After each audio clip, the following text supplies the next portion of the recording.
Il se peut que vous n'ayez pas remarqué, mais il est impressionnant de voir combien de célébrités d'Hollywood et d'autres personnes d'influence mondiale sont apparues devant les caméras avec un gros bleu à l'œil ces dernières années. La dernière personne à apparaître avec une ecchymose à cet endroit du visage est l'actrice mondialement connue, Sharon Stone. Tout cela ne serait-il qu'une grande coïncidence? Beaucoup de gens ne le croient pas.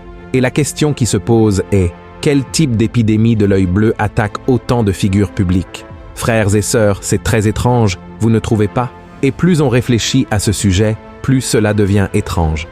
En fait, il existe déjà plusieurs théories du complot sur ce qui est appelé le Black Eye Club ou le Club de l'œil noir. Dans la vidéo d'aujourd'hui, je vais vous montrer quelles sont les principales théories impliquées dans cette polémique, qui sont les célébrités qui ont déjà montré des ecchymoses à l'œil et surtout, quelle est la vérité derrière ce mystère? La parole de Dieu est-elle la vérité? Dieu parle-t-il de cela? C'est ce que nous allons découvrir maintenant. Et avant de commencer, je vous demande de vous abonner à ma chaîne et d'activer la cloche de notification, car je veux vous aider tous les jours à comprendre la Bible de manière simple et facile, d'accord? Maintenant, allons-y. Récemment, l'actrice et supermodèle américaine Sharon Stone est apparue sur une photo avec un œil bleu.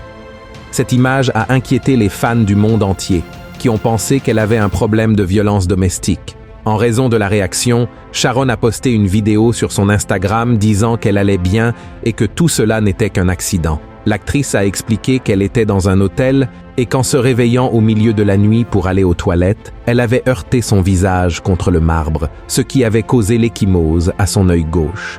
Elle a plaisanté en disant « Ça s'améliore, mais on peut dire que c'est un bon œil bleu. Vous auriez dû voir ce que j'ai fait avec ce sol en marbre. » Et ces derniers temps, plusieurs autres personnalités célèbres et influentes ont été vues devant les caméras avec des marques similaires sur l'œil, y compris l'acteur Adam Sandler, la chanteuse Lady Gaga, l'actrice Weezy Whistler-Poon, le chanteur du groupe de rock Aerosmith, Steve Tyler, Kelly Osbourne, fille du rocker Ozzy Osbourne, l'ex-président des États-Unis George W. Bush, et même le pape François, pour n'en nommer que quelques-uns. Il y en a beaucoup d'autres.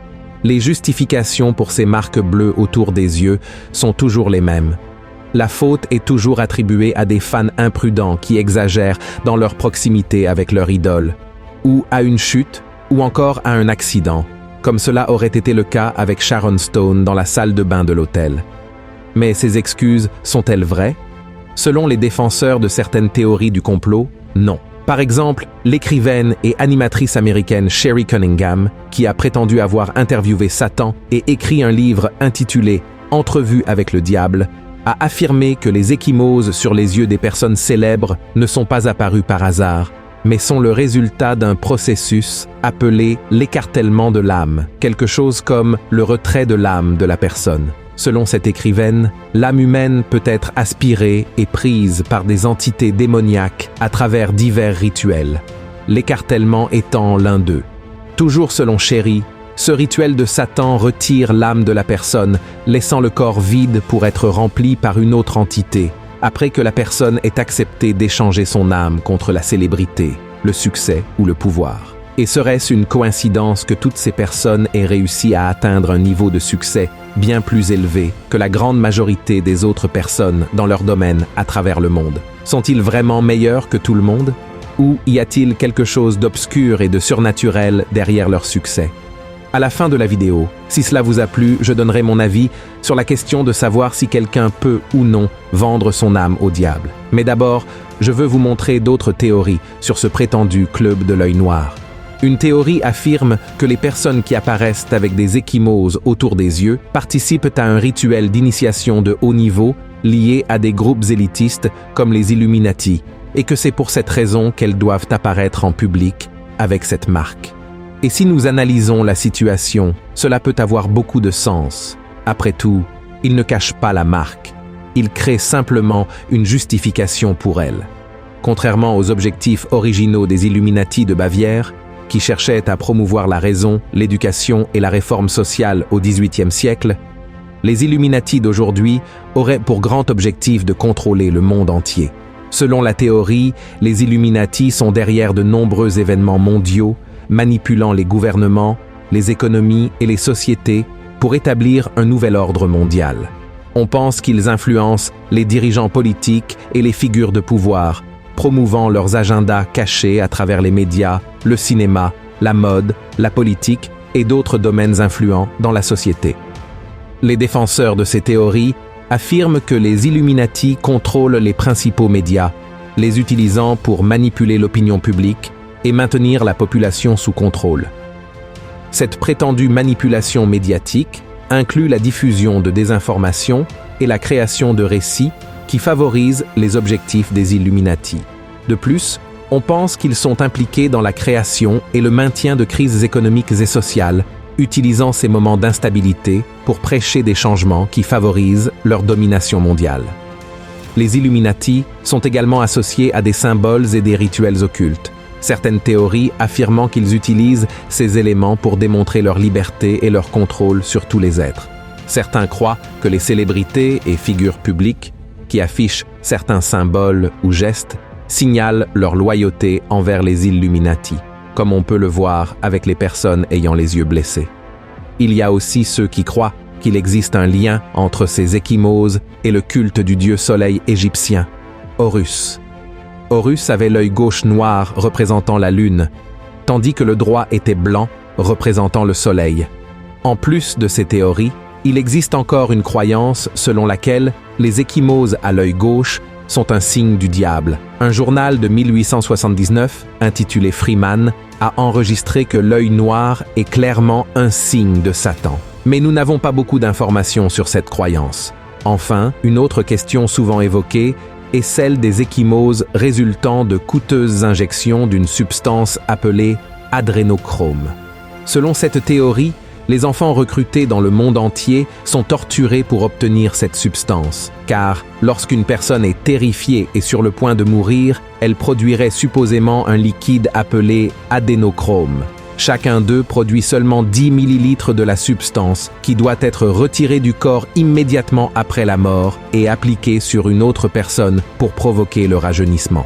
Cela expliquerait pourquoi beaucoup de riches et célèbres semblent ne jamais vieillir. Les scientifiques disent que tout cela est une théorie du complot, car le liquide adénochrome est aujourd'hui extrait d'animaux et vendu dans divers laboratoires, étant accessible à tout le monde. Par conséquent, il n'a pas de sens qu'il y ait un réseau de trafic humain pour obtenir cette substance. Maintenant, je veux parler avec vous de la théorie selon laquelle une personne pourrait vendre son âme au diable.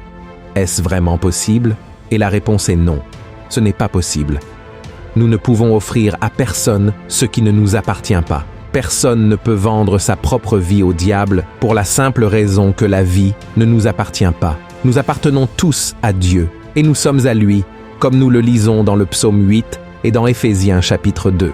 Ainsi, lorsque l'on dit qu'une personne a vendu son âme au diable, ce que cela signifie vraiment est que cette personne a fait un pacte pour atteindre ses objectifs à tout prix, sans se soucier de sa propre condamnation. C'est une manière de parler, comprenez-vous? Il est possible de choisir, librement et volontairement, de se détourner complètement de Dieu et de décider de revenir vers lui et de se convertir de ses mauvaises voies. Dans ce cas, Dieu pardonne toujours. Il suffit de demander pardon avec sincérité et de croire que Jésus est notre unique sauveur et libérateur. Amen. Par conséquent, il n'existe aucun contrat définitif avec le diable, ce qui ne veut pas dire qu'il est sage de tenter de le tromper, car jouer avec sa propre salut est au moins risqué.